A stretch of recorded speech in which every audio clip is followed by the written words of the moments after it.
Phone കിട്ടിയ ആശ്വാസത്തിൽ അവൾ തിരിഞ്ഞതും അവൾ വേദന കൊണ്ട് ഉറക്കെ കരയാൻ തുടങ്ങി. ആ എന്നെ വിടൂ! അവൾ തിരിഞ്ഞു നോക്കിയപ്പോൾ മഹേശ്വർ ക്രൂരമായൊരു ചിരിയോടെ അവിടെ നിൽക്കുന്നത് കണ്ടു. അയാൾ പറഞ്ഞു, എന്നെ അടിച്ചിട്ട് അത്ര പെട്ടെന്ന് രക്ഷപ്പെടാം എന്ന് നീ വിചാരിച്ചോ? നിന്നെ ഞാൻ വിടില്ല. അയാളുടെ ക്രൂരമായ സംസാരം കേട്ട് അവൾ പേടിച്ചു. കുറച്ചു സമയം കൊണ്ട് അയാളുടെ ആളുകളെല്ലാം അവളുടെ ചുറ്റും കൂടി നിന്നു. ബായ്, ഇവളെ ഒരു പാഠം പഠിപ്പിക്കണം. ബായിയെ തല്ലിയിട്ട് അങ്ങനെ അങ്ങ് പോകാൻ പറ്റുമോ? ജീവിതകാലം മുഴുവൻ ഇവൾ ബായിയെ ഓർക്കുന്നൊരു സമ്മാനം കൊടുക്കണം. അയാളുടെ ആളുകളിൽ ഒരാൾ പറഞ്ഞു. എല്ലാവരും അവളെ നോക്കി ചിരിക്കാൻ തുടങ്ങി. പെട്ടെന്ന് ആ പ്രൈവറ്റ് മുറിയുടെ വാതിൽ തുറന്നു. അയ്യോ, ആ! മഹേശ്വറിന്റെ ആളുകളിൽ ഒരാളുടെ നിലവിളി അവിടെ മുഴങ്ങി. എന്താണ് സംഭവിച്ചത് എന്നറിയാതെ എല്ലാവരും ഞെട്ടി. അവർ ഭയത്തോടെ വാതിലിനടുത്തേക്ക് നോക്കി. അപ്പോഴവിടെ 6 അടി ഉയരമുള്ള ഒരുത്തൻ നെഞ്ചും വിരിച്ചു നിൽക്കുന്നത് കണ്ടു. അവന്റെ കണ്ണുകൾ അതിവേഗം ആരെയോ തിരയുന്നുണ്ടായിരുന്നു. അത് പല്ലവിയുടെ രക്ഷകനായിരുന്നു, അവളുടെ സ്വന്തം അഭിമന്യു. ക്ലബിൽ നിന്നും കൂട്ടിക്കൊണ്ടു വന്നതിന് ശേഷം പല്ലവി പാതി ബോധത്തിലായിരുന്നു. പെട്ടെന്ന് അവൾ എന്തോ അസ്വസ്ഥത പ്രകടിപ്പിച്ചുകൊണ്ട് വിചിത്രമായ രീതിയിൽ സംസാരിക്കാൻ തുടങ്ങി. പല്ലവിയുടെ സംസാരം കേട്ട് അബി ആകെ അത്ഭുതപ്പെട്ടു.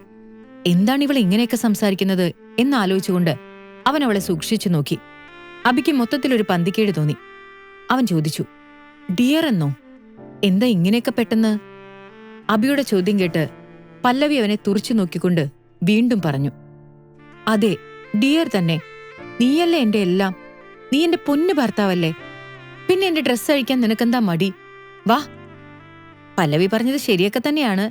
എങ്കിലും മുമ്പൊന്നും ഇതുപോലെ ഭർത്താവിന്റെ സ്വാതന്ത്ര്യം താൻ അവളോട് എടുത്തിട്ടില്ല. അങ്ങനെ ഒരു ബന്ധമായിരുന്നില്ല തനിക്ക് പല്ലവിയുമായി. പിന്നെ എന്താ ഇവള് പെട്ടെന്ന് ഇങ്ങനെയൊക്കെ പറയുന്നത്? അബിക്കൊന്നും മനസ്സിലായില്ല. അബി തന്റെ ചിന്തകളിൽ മുഴുകിയിരുന്നപ്പോൾ പല്ലവി തന്റെ ഇരു കൈകളും കൊണ്ട് അവന്റെ മുഖത്ത് പിടിച്ചു. എന്നിട്ട് അവന്റെ കണ്ണുകളിൽ നോക്കിക്കൊണ്ട് പറഞ്ഞു, എന്താ നീ ഇങ്ങനെ ആലോചിച്ചു നിൽക്കുന്നത്? ഞാൻ സുന്ദരിയല്ലേ, ഞാൻ നിന്റെ ഭാര്യയല്ലേ, പിന്നെന്താ പ്രശ്നം? അബി അപ്പോഴും അന്തം വിട്ട് നിൽക്കുകയാണ്. അവൾ സുന്ദരി തന്നെയാണ്, എങ്കിലും എന്താ പെട്ടെന്നിങ്ങനെ? അബി പരിഭ്രാന്തിയോടെ അവളോട് പറഞ്ഞു, നീ സുന്ദരിയൊക്കെ തന്നെയാണ്, ഞാൻ അതല്ല ഉദ്ദേശിച്ചത്. നീ എന്താ ഇങ്ങനെയൊക്കെ സംസാരിക്കുന്നത് എന്ന് ചോദിച്ചതാണ്. എന്നാൽ പല്ലവി അബി പറയുന്നൊന്നും ശ്രദ്ധിക്കാതെ തുടർന്നു, അബി, നിന്നെ സന്തോഷിപ്പിക്കാൻ വേണ്ടി ഞാൻ പരമാവധി ശ്രമിക്കും. ഞാൻ ഡയറ്റ് ചെയ്യണോ അതോ ഡ്രസ്സിംഗ് സ്റ്റൈൽ മാറ്റണോ? നീ ഇപ്പൊ എന്ത് പറഞ്ഞാലും ഞാൻ അതുപോലെ ചെയ്യും. പല്ലവി സ്വബോധത്തോടെ അല്ല ഇതൊന്നും പറയുന്നത് എന്ന് അബിക്ക് മനസ്സിലായി. അവൻ ഒരു ദീർഘനിശ്വാസം എടുത്തുകൊണ്ട് അവളുടെ കയ്യിൽ പിടിച്ച് അവളോട് പറഞ്ഞു, എനിക്ക് നിന്നെ ഒത്തിരി ഇഷ്ടമാണ്. എനിക്ക് വേണ്ടി നീ ഒന്നും മാറ്റേണ്ട ആവശ്യമില്ല. നീ ഇപ്പൊ സുഖമായി ഉറങ്ങിക്കോ. അബിയുടെ സംസാരം കേട്ട് പല്ലവി ചിരിക്കാൻ തുടങ്ങി. എങ്കിലും അവൾ പിന്നെ ഒന്നും മിണ്ടാതെ കിടന്നു. അബി ഒരു ബ്ലാങ്കറ്റ് എടുത്ത് അവളെ മൂടി. അപ്പൊ പല്ലവി അവനോട് പറഞ്ഞു, നീ എങ്ങോട്ടാ പോകുന്നത്? നീ എന്റെ കൂടെ ഇവിടെ കിടക്ക്, വാ. സത്യത്തിൽ സതീഷ് അവൾക്ക് കലക്കി കൊടുത്ത മരുന്നിന്റെ എഫക്റ്റ് ആയിരുന്നു ഇതെല്ലാം. അവൾ അബിയുടെ കൈ പിടിച്ച് വലിക്കാൻ തുടങ്ങി. നിവർത്തിയില്ലാതെ അവൻ കുറച്ചു സമയം അവിടെ കിടക്കാൻ തീരുമാനിച്ചു. രാവിലെ എഴുന്നേറ്റ് ബോധം വരുമ്പോൾ ചിലപ്പോൾ പല്ലവി തന്നോട് ദേഷ്യപ്പെടുമോ എന്ന് അബി ഭയന്നു. എങ്കിലും അവൻ അവിടെ അവളുടെ കൂടെ കിടന്നു. എന്നിട്ട് മെല്ലെ പല്ലവിയുടെ തലയിൽ തഴുകി അവളെ ഉറക്കാൻ തുടങ്ങി. പല്ലവി കണ്ണുകൾ അടച്ചു കിടന്നു. പെട്ടെന്ന് അവൾ തന്റെ വലിയ കണ്ണുകൾ തുറന്ന് അബിയെ നോക്കി. അവനപ്പോൾ അവൾക്കെന്തെങ്കിലും വേണമോ എന്ന ചോദ്യഭാവത്തിൽ അവളെ നോക്കി. എന്നാൽ പെട്ടെന്ന് പല്ലവി അബിയുടെ അടുത്ത് ചെന്ന് അവന്റെ കവിളിൽ ചുംബിച്ചു. പെട്ടെന്നുള്ള അവളുടെ ആ പ്രവൃത്തിയിൽ അവൻ ഞെട്ടിപ്പോയി. ആദ്യമായിട്ടായിരുന്നു പല്ലവി അവനെ ചുംബിക്കുന്നത്. അവന്റെ മുഖത്തെ ഭാവമാറ്റം കണ്ട് പല്ലവി ചിരിക്കാൻ തുടങ്ങി. അവൻ വീണ്ടും അവളെ ഉറക്കാൻ ശ്രമിച്ചു. മെല്ലെ മെല്ലെ രണ്ടുപേരും എപ്പോഴോ ഉറങ്ങിപ്പോയി. പിറ്റേന്ന് രാവിലെ സീചന്ദ് കൺസ്ട്രക്ഷൻ കമ്പനിയുടെ ഓഫീസിൽ സതീഷ് അസ്വസ്ഥനായിരിക്കുകയാണ്. അയാൾ വാച്ചിലേക്ക് നോക്കിക്കൊണ്ടിരുന്നു. തലേന്ന് രാത്രി ക്ലബിൽ വെച്ചുണ്ടായ ബാക്കി സംഭവങ്ങളൊന്നും സതീഷ് അറിഞ്ഞിരുന്നില്ല. അവൻ സ്വയം പറഞ്ഞു, മഹേശ്വർ എന്താണ് ആ വീഡിയോ അയച്ചു തരാതിരിക്കുന്നത്? ഇത്രയും സമയമായിട്ടും ഒരു കോളോ മെസ്സേജോ ലഭിച്ചിട്ടില്ലല്ലോ. പ്രശ്നമൊന്നും ഇല്ലായിരിക്കും. അതോ ഇനി എന്തെങ്കിലും ഉണ്ടോ?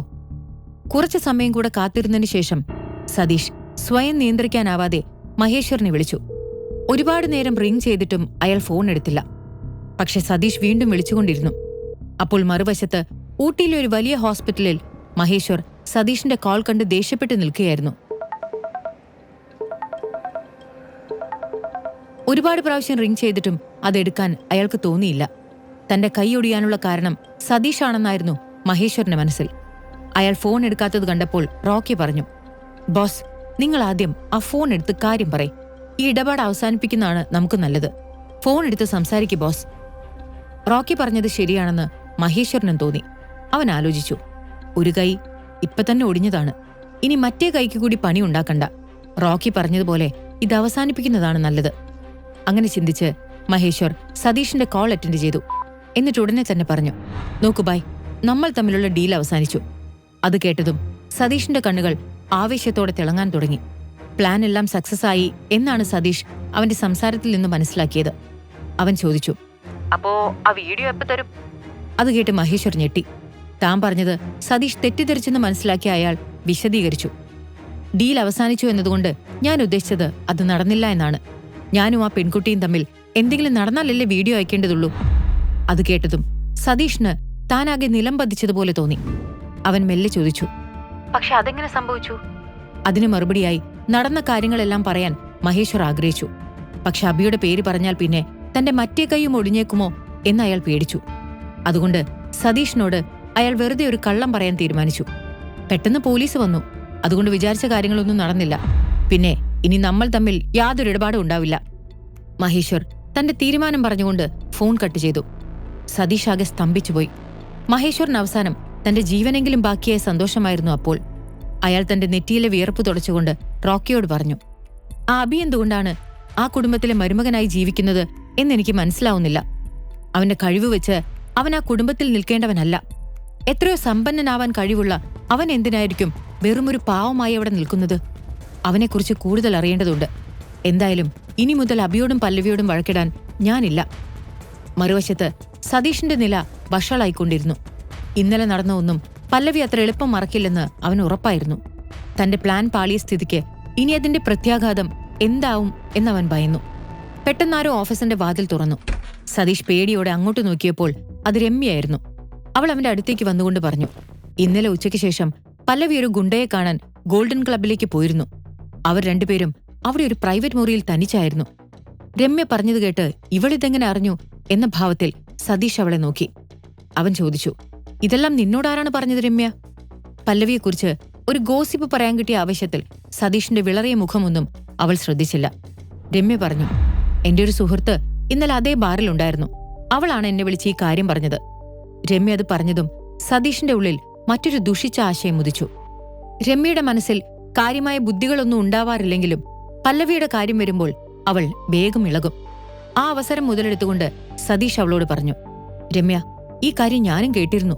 സത്യത്തിൽ പല്ലവി ആ ഗുണ്ടയുടെ കൂടെ ഇന്ന് രാവിലെ വരെ അവിടെ ഉണ്ടായിരുന്നു എന്നാണ് ഞാൻ കേട്ടത്. അതുകൂടെ കേട്ടതോടെ രമ്യ ഞെട്ടിപ്പോയി. അവൾ പറഞ്ഞു, എന്നാലും ഈ പല്ലവി ഇത്ര മോശക്കാരിയാണോ? ദിനേശിന് ശേഷം ഇപ്പൊ മഹേശ്വർ. നമ്മുടെ കുടുംബത്തിന്റെ അന്തസ് അവൾ ആലോചിക്കണ്ടേ?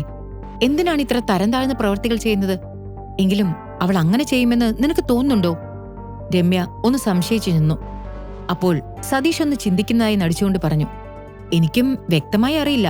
പക്ഷെ ഒരു കാര്യം ഉറപ്പാണ്, ആ ഹിൽവ്യൂ മാൻഷന്റെ പ്രൊജക്ട് പിടിച്ചെടുക്കാൻ വേണ്ടിയാണ് അവൾ മഹേശ്വരനെ പോലൊരു ഗുണ്ടയുടെ സഹായം തേടിപ്പോയത്. അതുകൂടി കേട്ടതോടെ രമ്യയുടെ മുഖം ദേഷ്യം കൊണ്ട് ചുവന്നു. അവൾ സതീഷിനെ നോക്കി പറഞ്ഞു, സതീഷ്, ഈ കാര്യം എത്രയും പെട്ടെന്ന് മുത്തശ്ശനെ അറിയിക്കണം.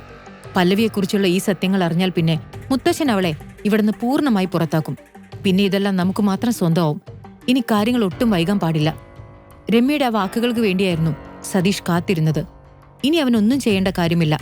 എല്ലാം രമ്യ നോക്കിക്കോളും. അവൻ വെറുതെ കണ്ടു നിന്നാ മതി. മുത്തശ്ശൻ യാത്രയെല്ലാം കഴിഞ്ഞ് തിരിച്ചെത്തിയത് അവരറിഞ്ഞിരുന്നു. സതീഷും രമ്യയും വേഗം അവിടുന്ന് ഇറങ്ങി മുത്തശ്ശന്റെ മുറിയിലേക്ക് നടന്നു.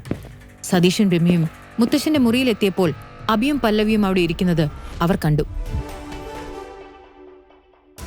ഈ കഥ തുടർന്ന് കേൾക്കുന്നതിനായി ഇപ്പോൾ തന്നെ പോക്കറ്റ് FM ആപ്പ് ഇൻസ്റ്റാൾ ചെയ്യൂ. Link in description.